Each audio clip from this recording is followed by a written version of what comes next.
Ladies and gentlemen, welcome to Digital Untapped. I'm your host, Alan King. And on today's exclusive interview, I'm joined by none other than DaggieFX. Probably you've heard of him. He's a man of 9 lives. So he's here to tell us the tale. Now, Daggie, introduce yourself. So who's DaggieFX? How do I start? Let me just say I'm a hustler. Because I've done so many things. I can't say like I'm a DJ, I'm a carpenter, so let me just sum it up as a hustler. So where did you start from, your journey, your career journey? Where did you start from? Okay, I started out as a video editor in a local media firm. Then went into DJing, tried farming for a while, and then right now I'm a carpenter. Any experience, probably a bit of your background, how you ended up at Parallel Media? It's funny. I was introduced to a person who was working there, and then he told me to bring my CVs to the boss. By then I didn't have a CV, so I just went there and told him, I need a job from you guys. And then he was like, what can you do? Here's a computer, show us what you can do. Okay. I did something and then I got the job. Decide now I'm done, my 3 years here are done, or my 2 years are done at Parallel Media. Did you get sacked? No. I actually resigned because I felt like I was not growing. Sikuwa na grow, nilikuwa na feel tu nafanya the same thing over and over again. And then kitu tu ili ni motivate kutoka hiyo industry. One day niliingia club, nikapata tip ya around 40k one night. One night uliingia club as in a friend of mine alikuwa alcohol or no a friend of mine was DJing there. By then nilikuwa nishajoa ku DJ. Okay. So best yangu alikuwa na DJ hapo. Kufika akaniambia, hebu cheza muziki hapo. So mimi nikacheza muziki. Some guy came akaniambia, "Hey, nice music. Take this." So alikuwa tu ananitip through the night. So kufika home naangalia na realize, what, niko na 40k. Sirudi kwa media. Let us go back a bit to DJing. Yeah. Ulianzia wapi? Where did you journey? How did you start DJing? Because definitely you must have practiced somewhere before that night.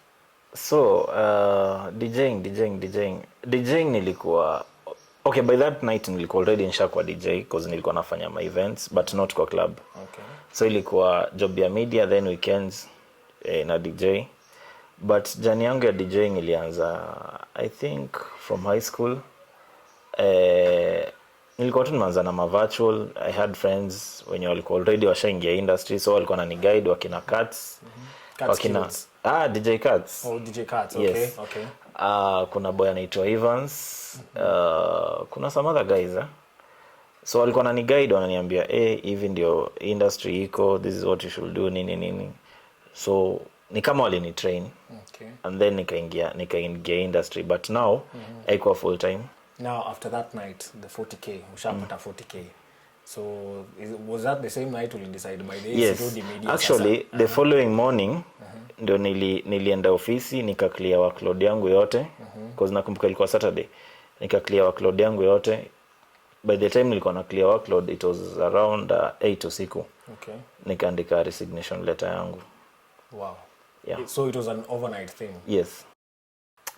Nikaingia F2 nikapata DJ KD akicheza jam session. Nikaona tu venye ana control crowd, yani anazima hivi ngoma watu wana scream, nikasema by the way, this is what I want to do. Hiyo nilikuwa 16 years. 16 17 hapo. So after high school, by that time hakukuwa na place za kutrain. Homeboys was charging like I think 70,000. Wow. Yeah. Na ndio umetoka high school ku get 70,000. Ni ngumu sana. So with time too nikajoana na wase, nikajoana na ma DJ, and then now nikajipata tu nimeingia tu kwa industry. DJ. Yeah.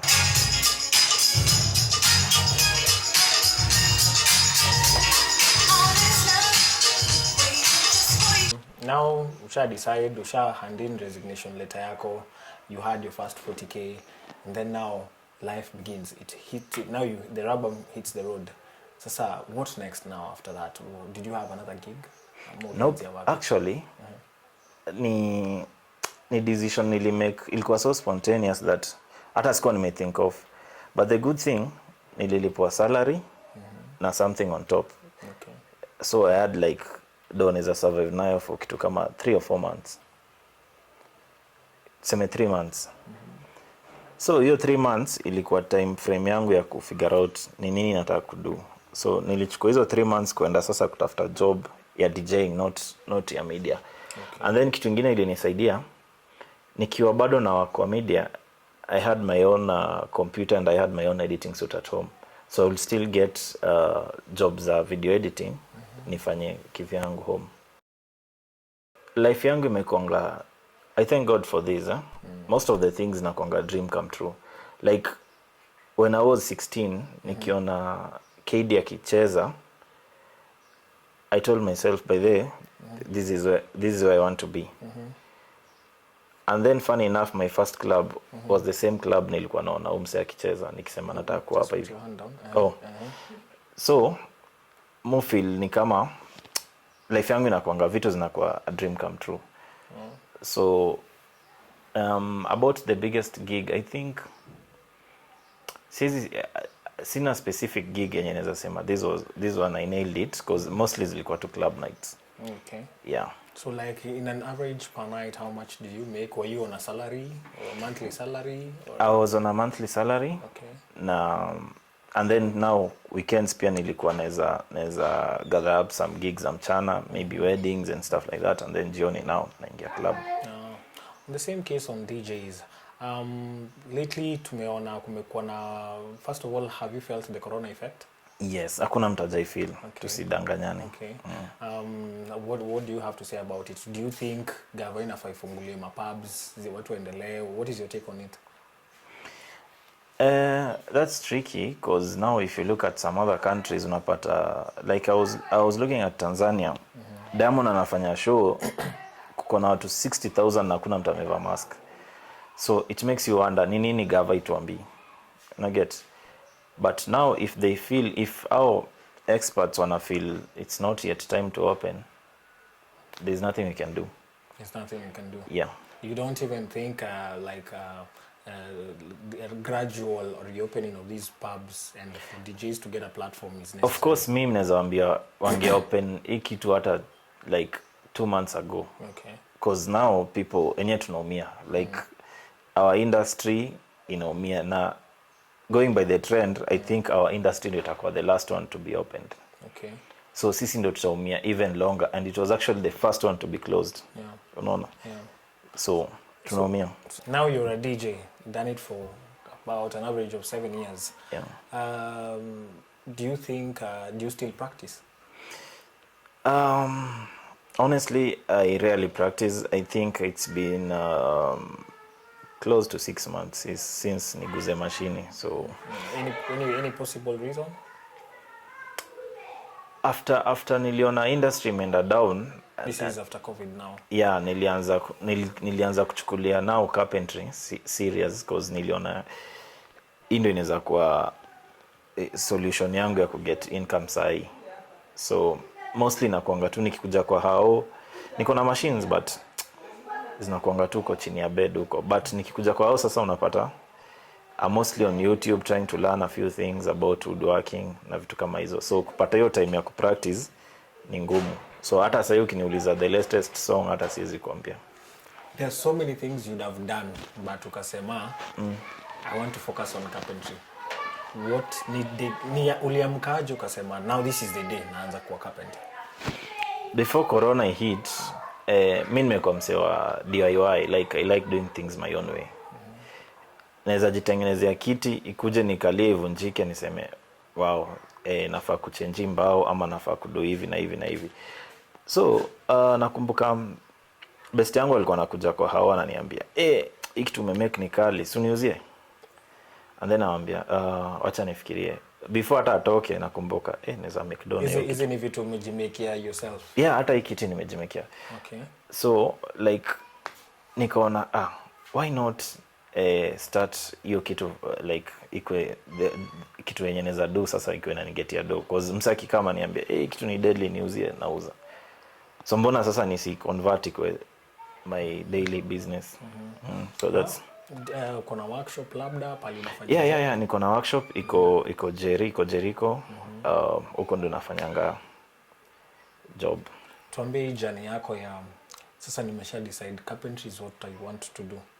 Did you now have to borrow? It is COVID time, so definitely I don't know whether you had money. Probably did you use your savings to start up a business? That's a very good question, because ukiangalia online na checking mse ama motivational speaker wakitu enjoy msako na 5-star hotel alafu anakuambia I only started with a spoon. So mimi niliuza vitu zangu za hao. Niliuza almost kila kitu ndio ni buy hizo tools, because unapata by January season ya DJing inakuanga low. DJs huanza ku make dough kwa March, April huko. So nilikuwa naangalia naona sina tools. Niko na fridge. Mimi ni bachelor. Do I really need this fridge? Wacha niuze. And then naenda na buy kitu fulani. So hata time nilianza profit yote nilikuwa na make sure nimebuy tool fulani yenye najua I really need this for the next job. Yeah. So workshop yangu iko hapa hivi. Huko ni Jerry. Okay. Jericho Lumumba. So hapa ndio workshop. Mashini job zinaendelea. Tunakonga hapa na bro. Ndio tuna hawa wengine nilimention hawa wanakonga sasa pande ya technicality zile mambo. Okay. And then before I forget mentioning this, nakumbuka kuna dem anaitwa Koi, and I really have to mention her because Mufil yeye ndiye alinifanya nianze job. Hiyo sera. Koi alinipatianga my first ever job. Ilikuwa ku renovate kabati yake. I'll give you guys the photos. So nili accept nikamwambia we just met on Facebook. Nilipost picture Facebook ya table fulani nilikuwa nimemake, akaniambia can you do this, nikamwambia yeah. So after kufika na hiyo kabati yake home, the reality can hit. How do I even start? And then nikaingia online nikacheki. I started. Nilikuwa nimempromise nda deliver in 2 weeks, nilichukua 2 months. Wow. Alijam yake yote, but then after ameona finished product akasema okay, it's cool. So yeye ndiye alinimotivate nikuwe nasema I can do this for clients. Unajua kitambo ilikuwa najimekia hata ikitoka mbaya, after all ni yangu. Yeah, but sasa yeye ndiye alifanya nikaona okay, naweza make kitu na client afurahie. So hivyo ndo nili. So that was your first client? Yeah. How much did probably it go for? Ilikuwa renovation peke yake. Ilikuwa how much? Ilikuwa I think 15k. Actually nili-underquote, nili have to spend do yangu because siko najua anything. I was so green kwa hiyo industry. Yeah. Any guys who are working under you right now? Let me not say under me. Partnered with? Yeah. I have a friend anaitwa Nicodemus. He's a partner. I have my brother anaitwa Emmanuel. And then there's a lady called Anne. Anne is more of in the marketing side. Ajua mimi na marketing. Sio hivyo sana. The talented are always quiet. Yeah, unaweza sema hivyo. Okay. But now the good thing about Anne or rather the good thing about your team ni like my bro, he was a chef. Okay. Pia job ikaisha. Anne alikuwa sales, I think kwa, am I allowed to say the organization? The company. Alikuwa sales kwa bank. Let me not yeah, so pia job ikaisha. So akona hiyo experience ya sales. And then bro wangu naye yeye ni mtu anajua crafts, ni mtu ako creative. So si wote tukiteam to come up na idea inakuanga tu. It's perfect. Umepata soko yenu inakaaje? How is your market right now? Umepata probably corporate clients ama you still doing one-to-one deliveries? How is soko yenu iko aje sai? I thank God at least tuna survive because ni time ya COVID na bado kuna watu 2-3 bado wanaweza buy furniture. And then kuna time nilipata very high end client, but now sikuwa na finance ya kudeliver. Nilipata apartment fulani Milimani walikuwa nataka ni supply furniture for like I think the whole block. Wow. but singeweza kuraise hiyo do ya kubuy material. Yeah. So how did it end up? Ulipata sikupata, si hiyo deal ilienda tu hivyo. But I always believe the fact that nilipata hiyo opportunity inamaanisha at least I can get more, and then inaonyesha at least I'm somewhere. Kwa hiyo naweza ka in the table of men mali mafundi wanakaa. Pia mimi naweza leta ka stool nisongea hapo. Probably are you guys advertising on social media? Yeah, we are on social media. Page yetu inaitwa Wood Concept, one word, concept with a K.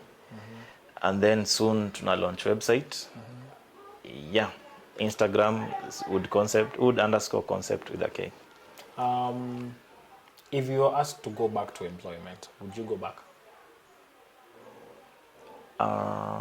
Yes and no. Probably expound on it. You see, right now everyone is struggling financially, and if I will decide to go back to employment, it's maybe because I just want to make a living. It will not be out of passion. Okay, maybe it can be out of passion, but give it like, I think it will be like 30% passion, but 70% about the money. Paying bills. Yeah. Okay. One more thing that unaweza kuambia wase probably out there kwa Kenya, utaweza waambia nini as a parting shot? Stop buying fake furniture. Nimechoka kurepair vitu. Wow. Wakenya mwache And how would you describe what is fake and what is legit? How would you know? It's easy. You just do this to the wood, or you just knock it like this, and then you... So feel and touch. Yeah. You feel and like now. And it's so unfortunate that most of these high-end furniture stores are selling fake furniture. Yeah, and they are very expensive. Yeah. Ni labda mbao unaweza tuambia which mbao gani mtu anaweza endea, kama ya kitanda, cardboard, wardrobe, ni gani, which one would you go? It all depends on your budget. Okay. Yeah. If it's a bed, nyi wote mnakuanga mnaambiwa mahogany is the best, but there are so many kuna types mingi za mbao that ni hardwood. Ni ile tu mahogany ndio watu wanajua. Okay. Yeah. Where do you get supply ya material? Probably material yako unatoa wapi? Kariobangi, Gikomba, and you'll be surprised, Congo. Wow. So probably unaweza tuambia that, do you know probably your shipment you happen aje? Kuna mse there's a guy ako industrial area. He imports wood from Congo. So time nimepata furniture piece yenye client amefika bei, naenda nachukua kwake. Okay. Do you think you're getting the profits? You're making profits out of your business? Yeah, but not as much as ingekuwa times COVID ingekuwa. Okay. Because right now we are just surviving. Ile pesa tuna get kidogo, either tuna buy tools ama tunalipa bills. So we really depend on the next job. So your next job, by the time ifike unapata you have pending bills you need to sort. Yeah.